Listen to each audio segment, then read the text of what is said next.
Welcome to World Transits Today. I'm Art Granoff. Connect with me at referenceastrology.com. Today, I'm going to show the February 2024 World Transits in Archetypal Astrology. Here we go. Let's start today with the sun being our personality, our outward me in the world. This is who I am. And we have from January 16th, from last month till February 6th, Sun square Jupiter. If the sun's my personality, Jupiter expands that. Jupiter provides success and good fortune. So sun with Jupiter is a great aspect, personally, to expand on who you are. Sounds good, huh? From the end of January to February 17th, it's Sun square Uranus. Uranus, an outer planet, represented in the four basic perinatal matrices as BPM4, release from mother's body, release from custody. We're out, the new day. So Sun with Uranus refers to breakthroughs, refers to what's new, what's right around the corner, and identifying with that. So that's pretty good. And then from the end of the month till the 6th, this week, we've got this combination here, this period right here, with Sun square Jupiter and Sun square Uranus, giving us big breakthroughs, Jupiter expanding and Uranus breaking through. So what do you got going on? What's happening? What can you advance this week? Looks pretty good. Then later in the month, mid-month till March, Sun conjunct Saturn. Saturn, BPM2, stuck in the birth canal. Frustrating. Can't quite do anything in there except freak out and get upset. Also, Saturn is strength. Saturn is a pillar we can lean on for support. Saturn is also responsibility or irresponsibility. So the sun identity with Saturn could be, say, like father, the archetype of father who takes care of everybody, who supports everybody, who you can depend upon. Or we could have the father that's kind of spaced out, doesn't provide what the family or country needs, is irresponsible. So that's the other side of Sun with Saturn. Okay. And then also from mid-month till March, Sun with Mercury. We don't see it here, but we're going to get to that in just a moment. Mercury transits. Mercury is the mind, all of our thinking process, and communication. So what do we have? We've got from the end of January to February 4th, Mercury trine Uranus. Again, Mercury, the mind. Uranus, breakthrough. What's new? So we could say with Mercury and Uranus, we have something known as the aha moment where, pow, we get it. It's clear. Then from the end of January till February 11th, it's Mercury conjunct Pluto. Again, Mercury's our mind, our capacity for communication, and Pluto's depth, Pluto's power. Pluto's the underworld. Pluto is what's hidden, waiting to be discovered. So Mercury with Pluto, we become Columbo. We break out our raincoat and our pad and pencil, and we say, just one more question, ma'am. And we're curious. We want to know what's happening under the surface. So with Mercury, Uranus, and Pluto, wow, that gives us a sense of freedom and a sense of intensity. So perhaps for this period, midweek, let's see what it is here. It's January, end of January to February 4th for a week. What's exciting? What's new? What can you break through that's intense? What can you read? What can you write? What can you learn? Think of this week as pretty intense for your mind. Because with Mercury Uranus, okay, Mercury freedom, and then with, with Mercury, Pluto, power. So Mercury, freedom, Mercury, power. It's a powerful week for Mercury. Then from February 4th to mid-month, it's Mercury square Jupiter. Jupiter expands and provides success and good fortune. So perhaps while you're working your mind with new stuff that's intense, expand it, go further, go deeper. Okay. And then February 10th to the 22nd, Mercury square Uranus. Hey, back to Mercury Uranus, the aha moment. It's almost as if Mercury Uranus over here at the beginning and Mercury Uranus mid-month are the bookends for the main event, Mercury, Jupiter, and Pluto, which would be excellence, which would be going deep inside yourself, finding the core and then bringing it up and then expanding on it. Mercury, Pluto. Then February 11th to the 17th, it's Mercury, Jupiter, Uranus. Again, if Jupiter expands and Uranus is the new thing and Mercury is the mind, well, it's a good time to learn something new, read something new, write something new, teach something, all along that line, okay? And then from towards the end of the month till March, it's Mercury conjunct Saturn, okay? Saturn BPM2, there, cosmic oppression. In the womb, it's only repression. It's only constriction, okay? But when we get out, Saturn becomes also strength and structuring, something you can build as opposed to just being oppressed. And also Mercury with Saturn refers to a system, okay? An intellectual system of some kind that you put together. Some of the systems we know from youth, say, would be the family system. We're supposed to do certain things and not supposed to do certain things. We have a school system where we're told what to do, what not to do. So Mercury with Saturn, learning in a system, learning through some type of reality you can get into. We can forge things together, like the Stan Grof work with archetypal astrology. I would call that a system. In fact, quite a fantastic system at that. We're going to revisit Mercury, Saturn in just a moment.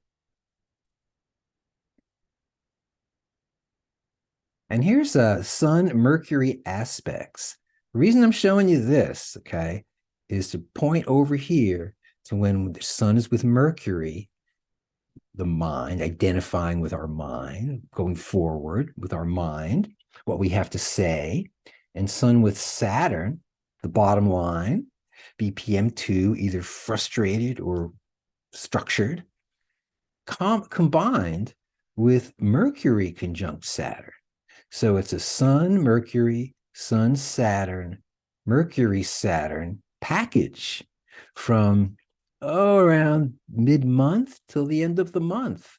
So it's a great time to utilize your mind, utilize your thoughts, utilize learning or teaching, and have some effect, have some power behind it. Saturn. Go to Venus. End of the month till mid-month. It's Venus trine Uranus right there.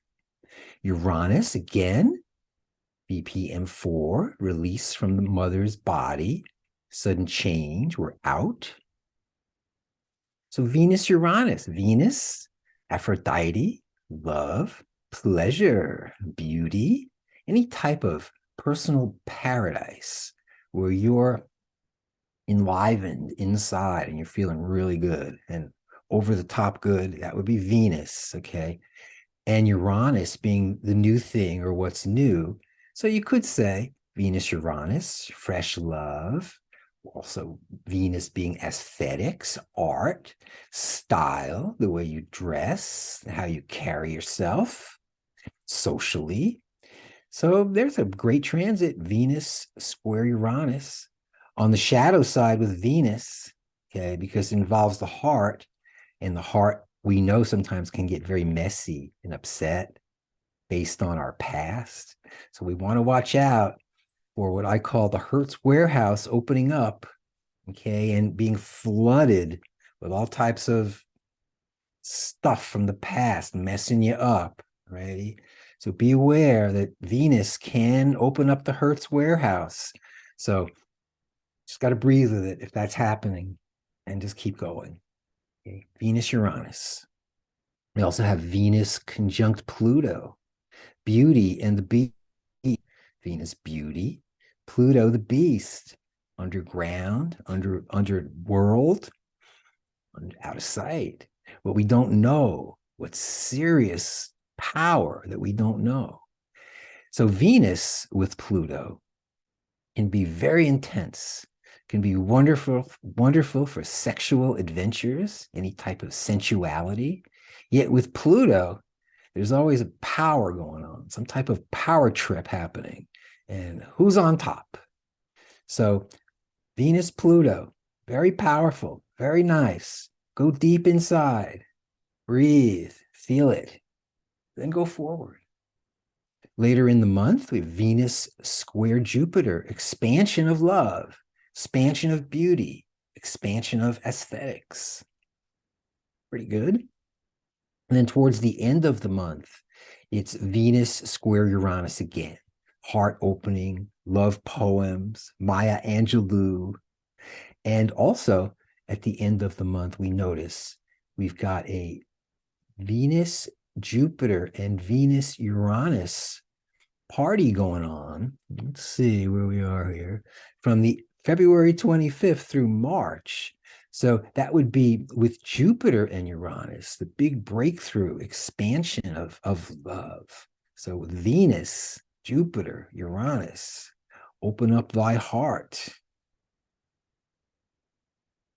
Go to Mars. Hey, mid-January to mid-February, Mars trine Uranus. Mars is force. Mars is action.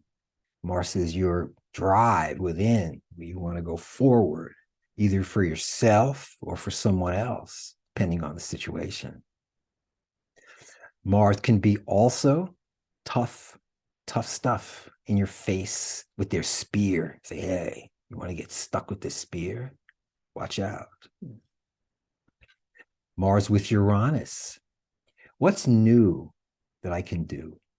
What's new? What's fresh up for me now? What type of activity is up for me? What's new? What can I do? What can I start to do that's new?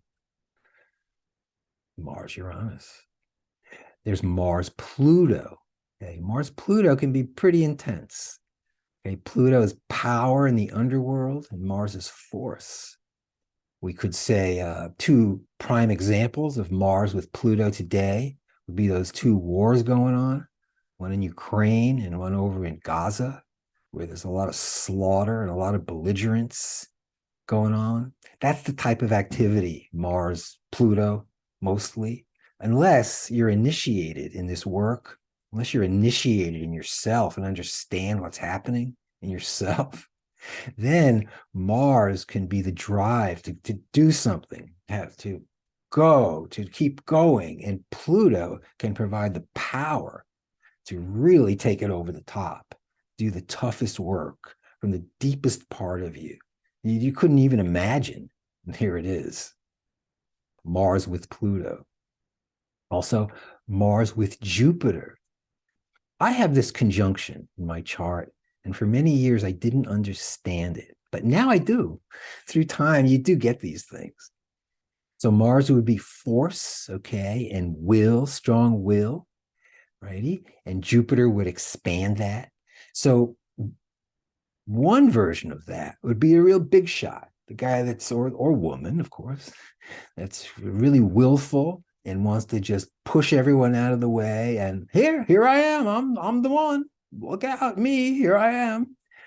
Or Mars with Jupiter in an initiated version. Okay, Mars doesn't have to be force and will to conquer. It can be using your will and your force again, initiated, because you're not in a conquering position or mode with Mars. You see that Mars can be used for good things. You see that your will can be used for us to provide something that is helpful. And then Jupiter will just expand that and provide success. So try that out for change. And then back to Mars Uranus. What's new? What can I do that's new? So essentially, we have in February, we've got Mars Uranus at the start, Mars Uranus at the end, with Mars, Jupiter, and Pluto in the middle, essentially, which is expansion of power. So this is a really powerful month for Mars. I'd say watch out for the shadow, being really intense and belligerent, and see what you can do. It's a great time. Jupiter. Jupiter is big. Jupiter is the largest planet in the solar system. Here's our Jupiter aspects. April 2023 to the end of 2024. Right now, just ending right now. Jupiter square Pluto. Expansion of power. Now, power can be pushing people around, telling them to get off your lawn or else. Or Pluto can be deep, can be depth, can be your own transformation, your own big opening. It's like you get cooked. You started out raw and you go in the Pluto oven and you're cooked all right.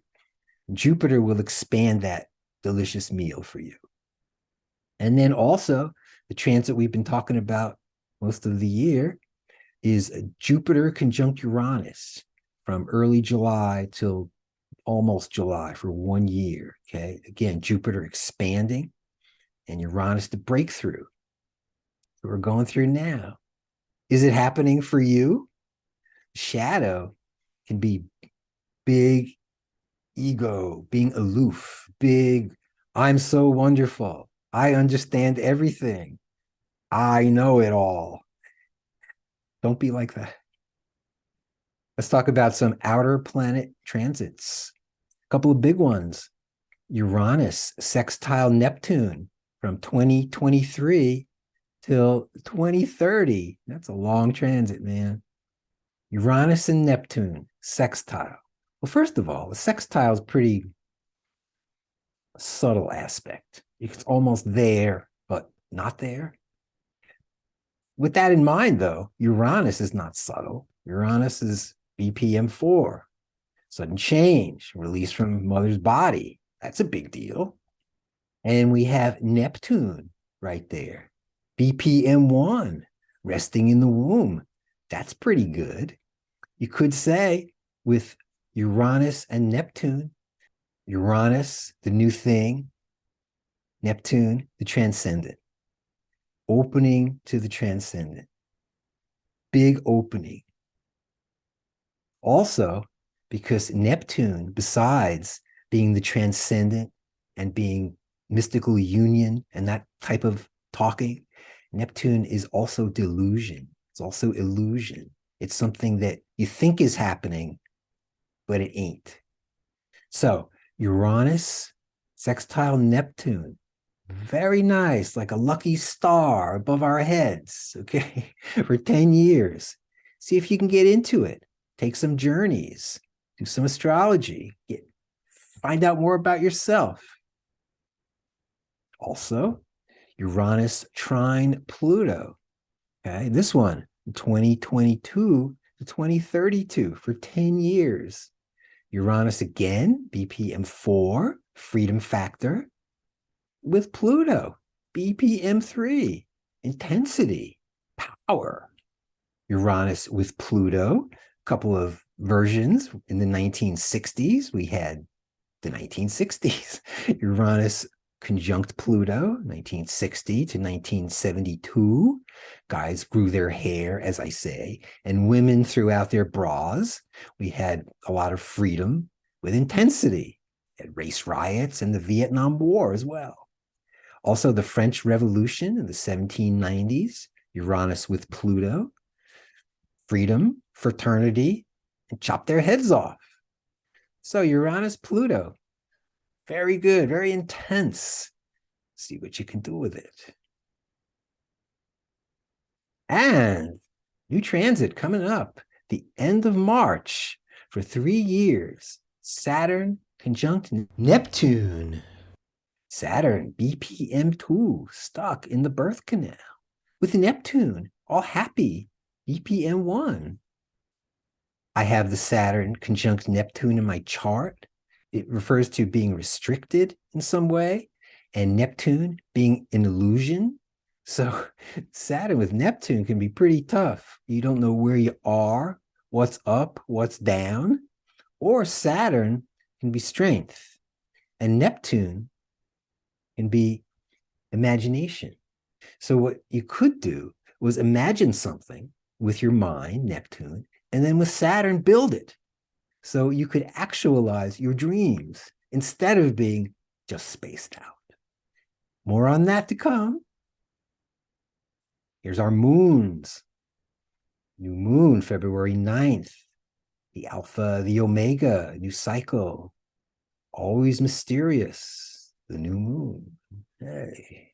And the full moon, February 24th, bright in the sky.